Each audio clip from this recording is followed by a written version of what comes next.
फिर कहेंगे गुरुजी हमने तो कथा सुनी, हमें तो कोई फल ही नहीं मिला। ऐसे थोड़ी मिलता है फल। कथा एकाग्रता से सुनी जाती है,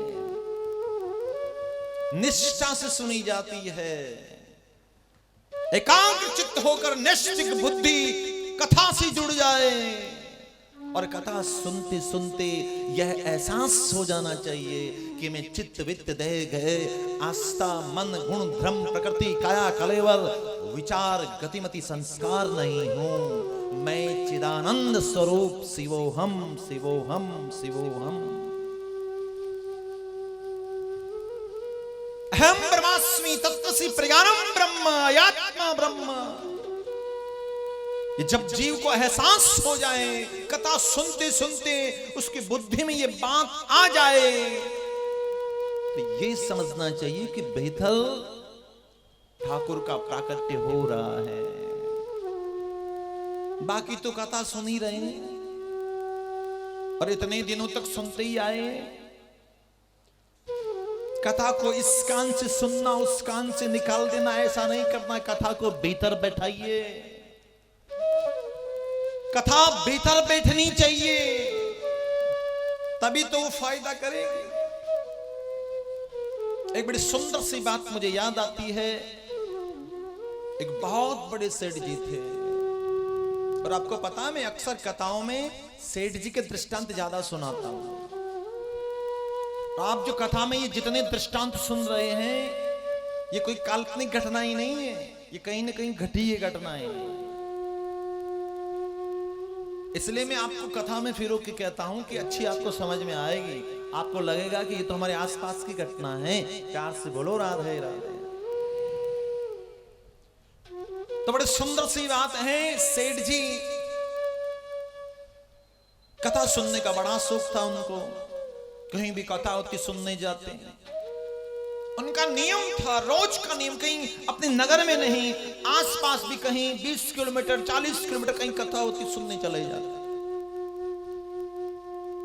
एक दिन की बात है, कहीं गांव से 20 किलोमीटर दूर कथा हो रही थी। सेठ जी कोई दूसरे कार्य में व्यस्त हो गए, जा नहीं पाए, तो जल्दी जल्दी दुकान पर आए और नौकर से कहा कि देखो भैया मुझे गाड़ी ले लो और जल्दी कथा में ले चलो, कथा छूट जाएगी, मेरा नियम टूट जाएगा, मेरा नियम है। ये ज्यादा आगे आ रहे हैं, कहीं मंच पे तो नहीं आ जाएंगे? बोलो राधे राधे। हाँ बहना जगह नहीं है तो क्या करेंगे। सब शांति बनाए रखें और श्रद्धा से कथा सुने। और जितने श्रोता आगे बैठे हैं उनकी रिस्पॉन्सिबिलिटी ज्यादा होती है कि वो शांति बनाए रखे। आगे बैठते, कथा में आगे बैठने का मतलब क्या है? सबसे पहले तो आप भाग्यशाली हैं, आपका लक्की ड्रा में आपका सिलेक्शन हुआ है ना? तो इसलिए आपकी जिम्मेदारी यह है कि आप एकाग्रता से कथा सुने और आपके बिहेव से किसी को डिस्टर्ब नहीं होना चाहिए कि बाजू वाला तो कथा सुनने के लिए बैठा है, आप कभी मोबाइल को निकाल रहे हैं, कभी सेल्फी ले रहे हैं, कभी फोटो खींच रहे हैं, कभी किसी को वीडियो कॉल कर रहे हैं। ना ना ना ना, ऐसी गलती नहीं करनी कथा में। प्यार से बोलो राधे राधे। तो बड़ी सुंदर सी बात है। सेठ जी नौकर के पास गए और कहने लगे कि भैया हमें जल्दी कथा में ले चलिए। अब नौकर बेचारा सीधा साधा गरीब आदमी, उसको कभी ऐसा अवसर नहीं मिलता कि वो कथा में जाए। प्रसन्न हो गया। जी सेठ जी, वो ड्राइविंग करते हुए सेठ जी को ले गया कथा के अंदर। मन में विचार किया कि मैं आगे कहां बैठूंगा, चलो कथा में ही बैठ जाता हूं। वो कथा में बैठा और जैसे ही कथा में बैठा तो पहली बार ही उसकी कथा समझ में आ गई। वो खाली कथा में बैठा ही नहीं, उसने कथा को अपने भीतर बैठा लिया। पहली बार आए थे कथा सुनने के लिए और दिल में बैठा कर जा रहे हैं। सेठ जी पहुंचे, उसको लेकर दुकान पर आए।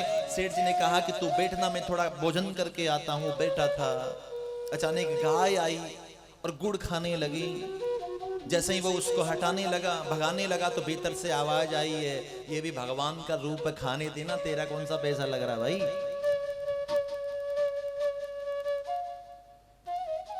वो गाय गुड़ खाने लगी, नुकसान पहुंचाने लगी। सेठ जी दौड़े दौड़े आए और जोर जोर से चिल्लाने लगे, ओ भैया तुम्हें दिखाई नहीं देता है क्या, ये गाय गुड़ खा रही है और तुम हंस रहे हो। नौकर कहने लगा, ये भी तो भगवान का ही रूप है, कथा में गुरुजी ने बताया था। सेठ जी कहने लगे, आज पहली बार कथा सुनने गया और पहली बार में ही पिघल गया। मुझे देख 40 साल हो गए कथा सुनते सुनते, लेकिन कभी भीतर नहीं आने दे, इधर से सुनता इधर से निकाल देता। प्यार से बोलो राधे राधे। इसलिए शास्त्र कहते हैं केवल सुनना नहीं है, उसको श्रवण करके अपने भीतर उतारना है, उसका मनन करना है, उसका चिंतन करना है, उसको जीवन में ढालने का जतन करना है। प्रयास ये करे कि जो दिन भर सुन लिया सांझ को उसका चिंतन करे और कैसे कथा के माध्यम से अपने जीवन में परिवर्तन पैदा करे।